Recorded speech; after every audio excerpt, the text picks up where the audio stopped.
doing the stop this transcription. Okay, so we are recording the session. Good morning, everyone. I'm Martina van der Walt-Ehlers. I am the module coordinator for COM 3705. And then I'm joined by one of my team members, Kulani Mashele, who's recently joined the team. So we just want to say welcome to the four of you that have joined us today. What this session will entail is I will work through the assignment question by question. I will put up my PowerPoint presentation now. That particular PowerPoint presentation is already up on my UNISA, and it's got additional notes on it as well. So you will see that it has been uploaded as a PDF with notes. And there is a whole section for all the PDFs of all the PowerPoint lessons and all the pre-recorded lessons. So it's in that file. So you can work through the PowerPoint yourself.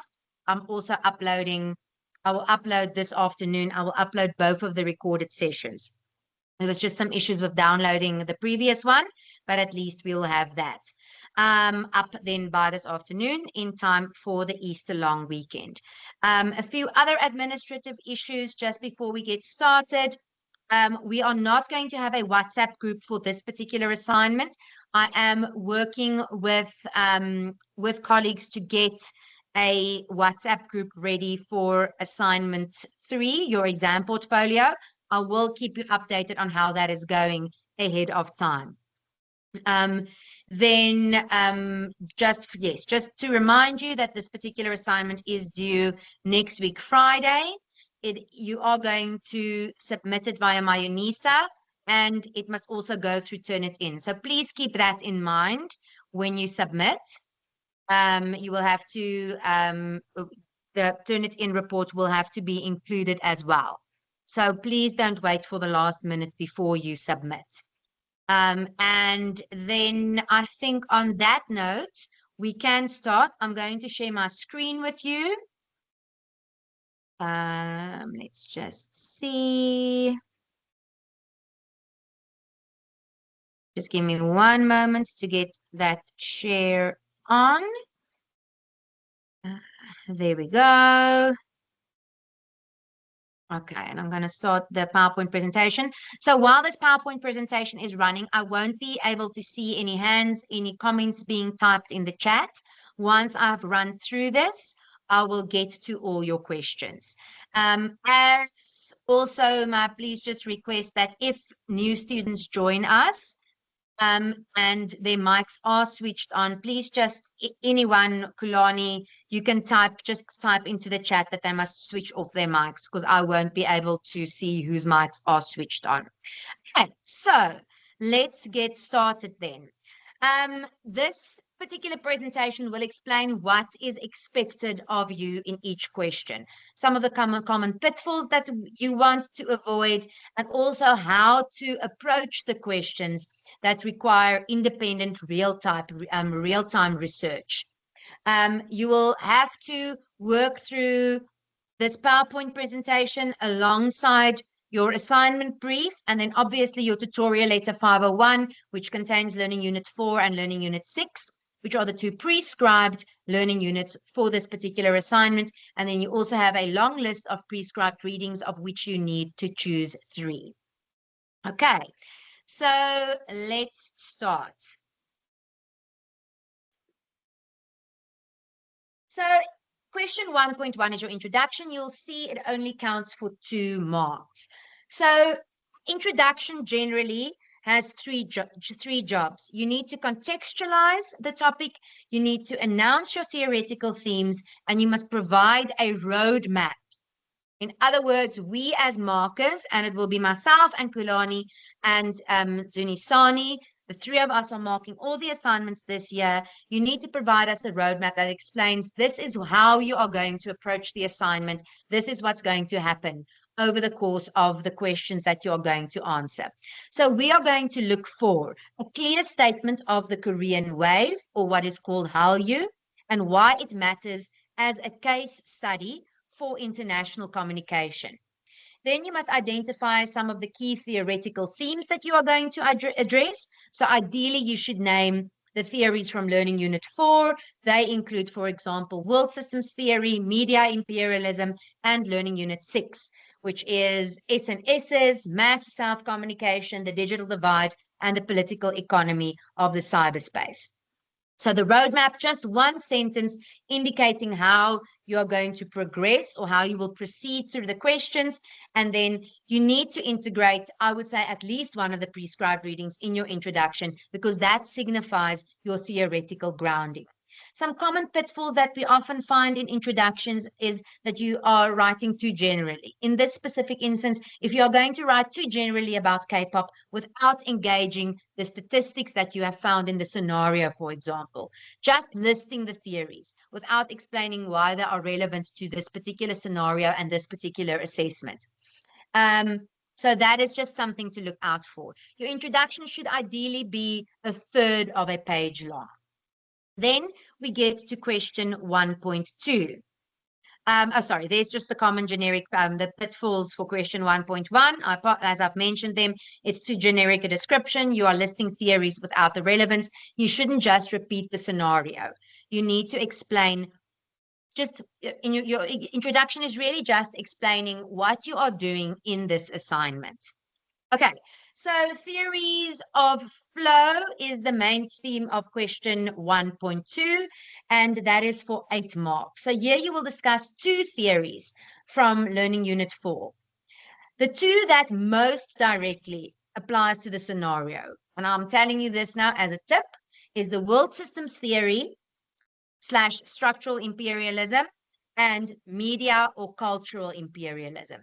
Those are the 2 that are most applicable to your scenario that we've provided you. But both modernization and dependency are also relevant. If you're looking at the world systems theory, for example, you will look at the core periphery diagram. And that's quite important in the context of this particular question and in the context of your provided scenario. Then we have question 1.3, that is for 12 marks, and it deals with the social networks, the network society, and then localized evidence. So question 1.3a is for 8 marks.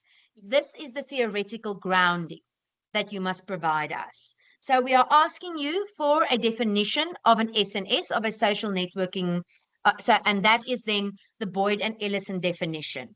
Remember, you need to reference in text consistently. So this is from the study guide. So you can, but we also provide you with the Boyd and Ellison quote, the reference for that in the study guide.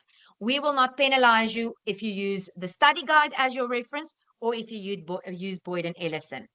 So here you are providing us that particular definition.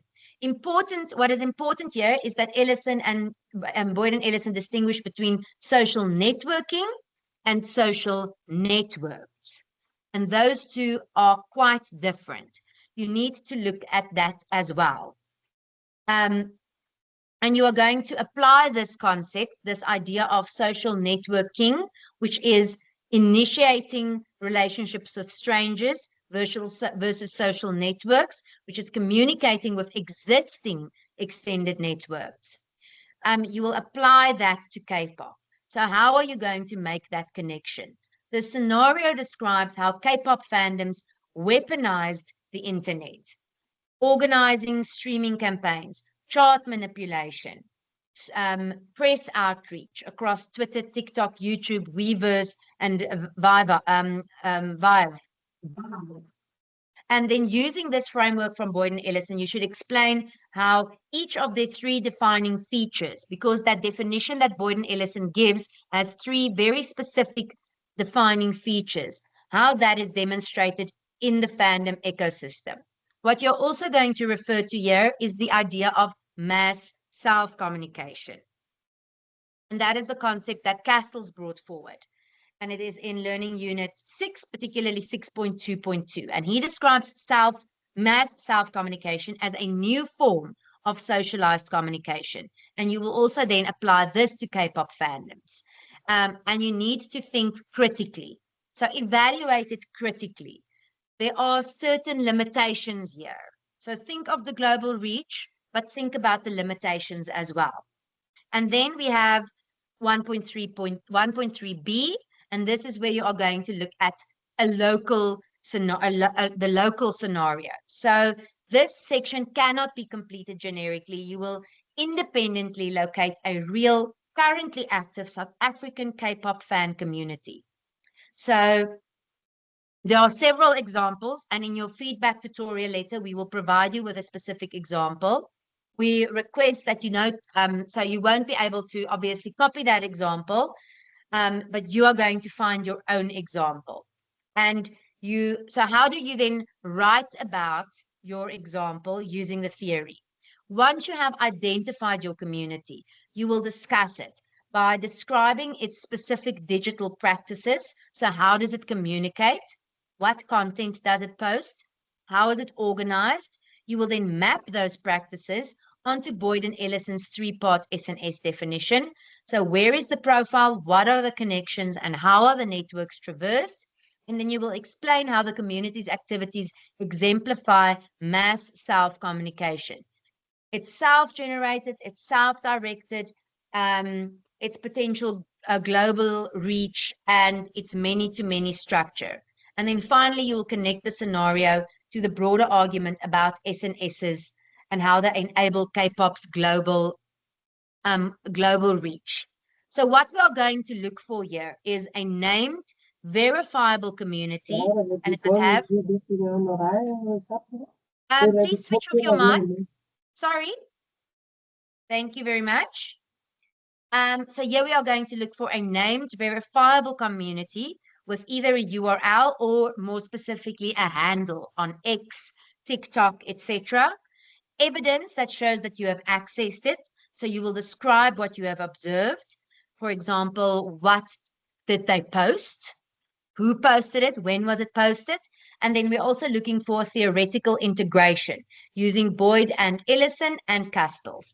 So not just a description. And then you must link it to the broader K-pop scenario. While question 1.3 is anchored in Learning Unit 6, there are several of your prescribed readings that will function as supporting evidence here, and also that will provide critical enrichment. So here is a place where you will be able to use your prescribed readings. Now we are getting to question 1.4, and this is a question on the political economy, and it's for 8 marks.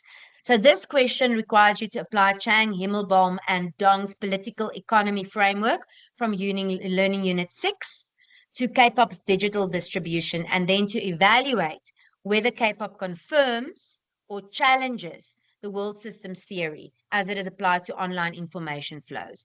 Now remember, I hope by this time you have worked through the online lectures, the pre-recorded online lectures. I have recorded them and presented them in such a way that they link already directly to this particular assessment. So they are not general summaries of the learning units like Learning Unit 1, 2, and 3 were, because they obviously were linked to your MCQ assignment. I've aimed those 2 pre-recorded lectures so that they speak to the content of this assignment. So if you've not worked through those, please do that as soon as possible. It explains the theory also in much more depth and will definitely give you a bit more understanding already. And I'm saying that because I've now used the terms of confirming or challenging the world systems theory. And there are several times when I refer to that sort of dichotomy between confirming and challenging various theories. So Chang et al.'s theory says that they identified 2 key determinants of information flow in cyberspace. It's ownership and control of media. And here they distinguish between state-owned versus privately owned. And then they also look at market orientation. And here we see the distinction between commercial from public service media. So this you can then apply to K-pop distribution. How do we see the ownership and how do we see the market orientation as it relates to K-pop? And Then the second part speaks to the world systems and digital flow, and it links very closely to Chang et al.'s framework. Chang describes cyber imperialism as the reproduction of offline core periphery structures in cyberspace, with the US and the UK occupying the central positions in global hyperlink network. So, in other words, K-pop, to a certain extent, both confirms this, but at the same time, it also complicates this framework. And you can say that it also challenges the framework. You need to decide which one of those three do you think is more correct. Does it challenge it? Does it confirm it? Does it complicate it? You need to show nuance in your answer because it won't just be one of those three. Or it won't necessarily just be challenge or confirm. It will be definitely this idea of complicating the framework. So critically think about how this framework, once again, also then links to K-pop. Also, this question is very much grounded in Learning Unit 6's theory, but there are several of the prescribed readings that you can incorporate here or should incorporate here that will give evidence to your analysis and once again enrich your discussion of K-pop's political economy. Then we get to question 1.5. This deals with the digital divide, and here we are discussing theory, South Africa, and you're providing a situated reflection. Question 1.5.a is for 6 marks. Here, first, you'll start by providing a definition of the digital divide. And the digital divide obviously refers to the significant demographic gaps in computer and internet access and usage. Once you have defined it, you will choose 2 approaches from SASSI. SASSI has 4 approaches: the technocratic approach, the social structure approach, the information structure and exclusion approach, and the modernization and capitalism approach. You will choose any of those 2 and then develop those 2 in depth. That just means you are going to discuss them in depth. You will show how each of those approaches explains a different dimension of unequal access to K-pop's digital ecosystem from a sub-Saharan perspective. So obviously, there is a great digital divide between, for example, South Africa and South Korea. Taking that digital divide into account and choosing any of those 2 approaches show which of those 2 approaches are most applicable to the South African context when we are looking at K-pop.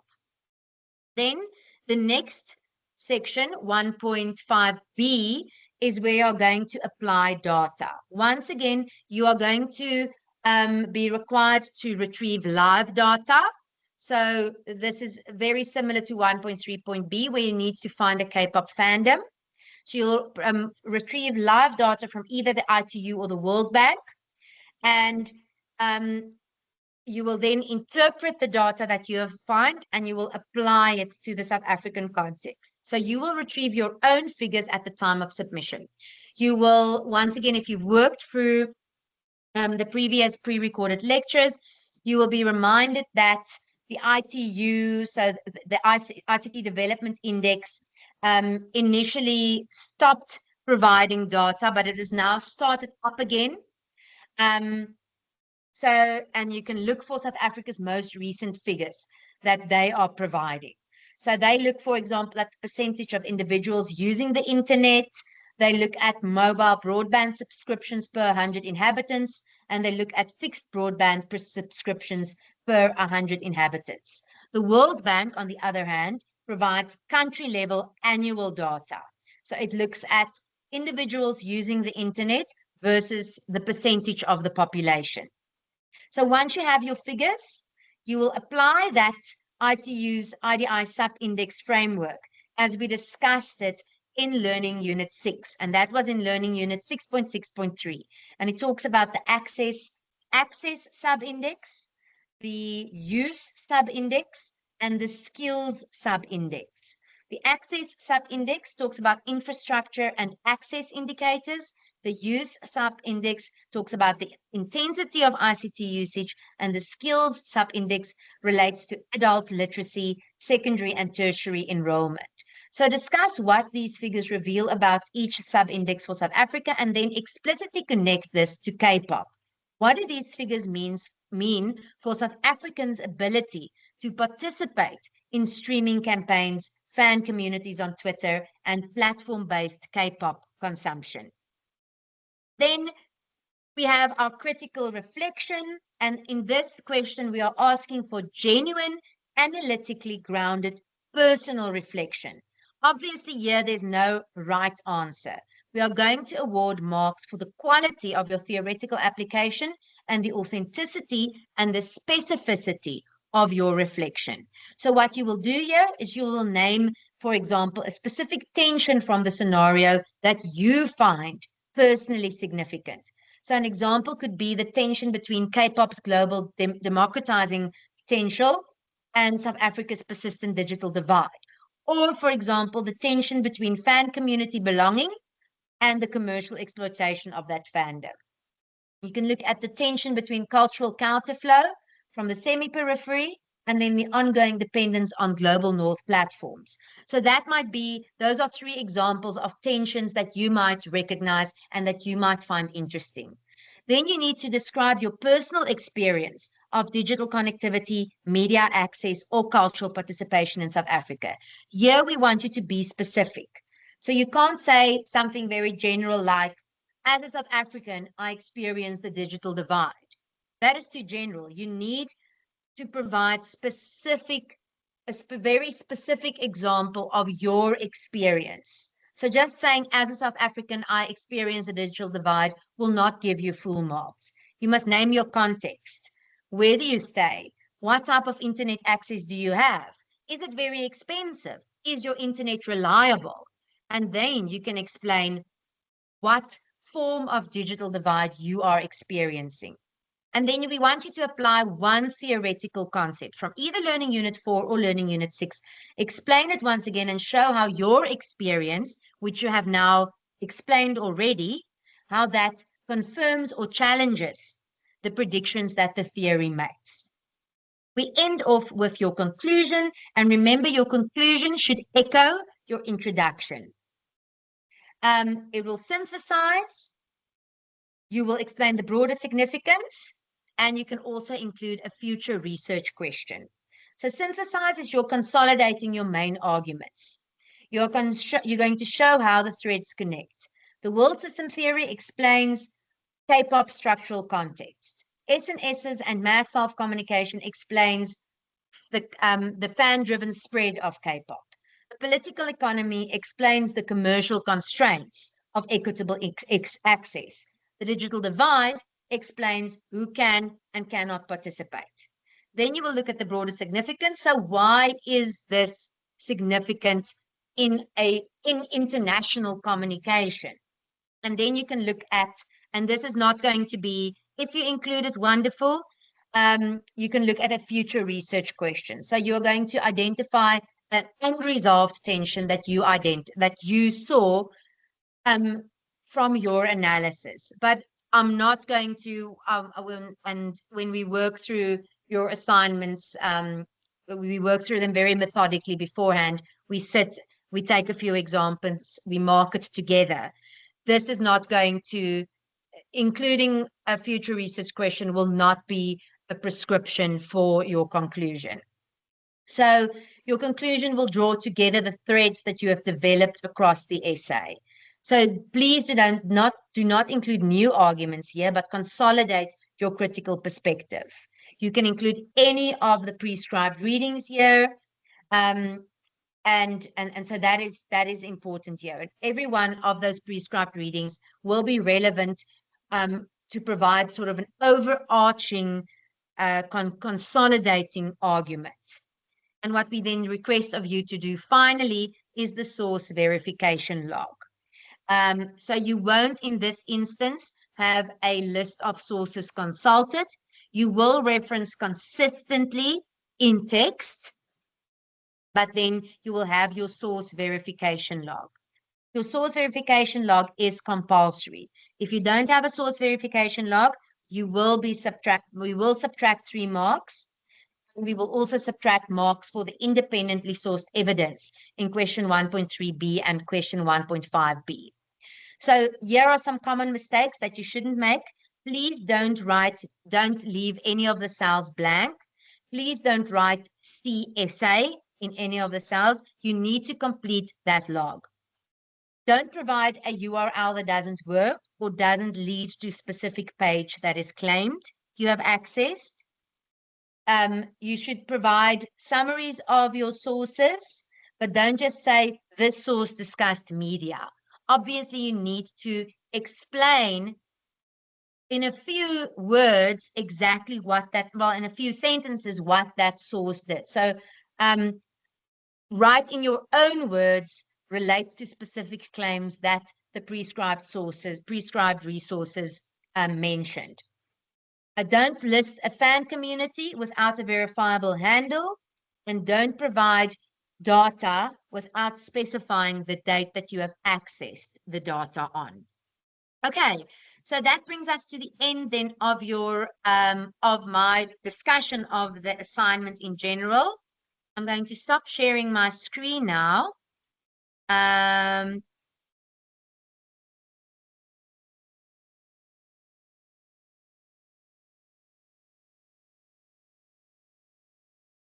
Okay, just give me 1 second. I just want to be able to see you. Okay. So any questions that you might have at this particular moment? I'm going to open the floor for any questions that you might have.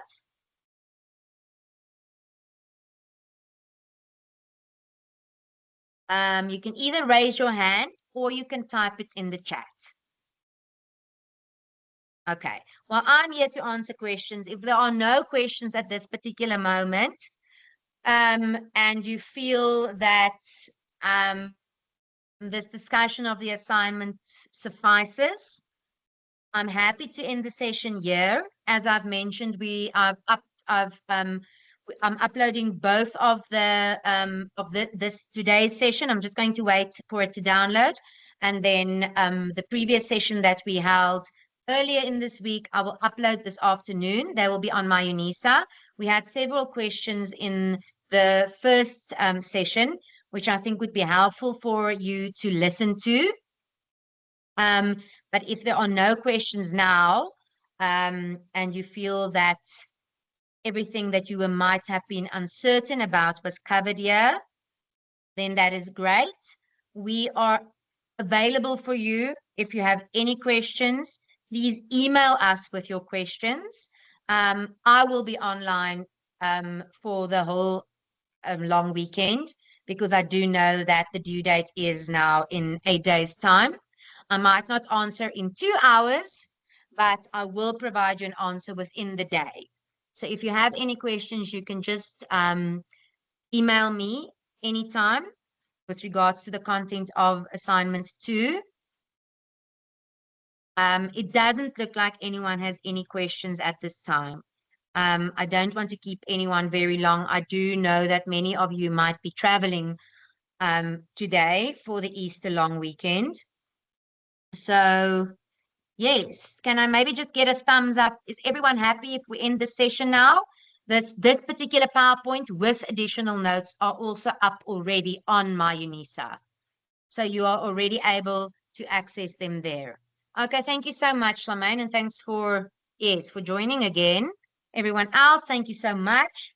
As I said, welcome to email me at any time if you're unsure about anything. We will have a third live session on Tuesday.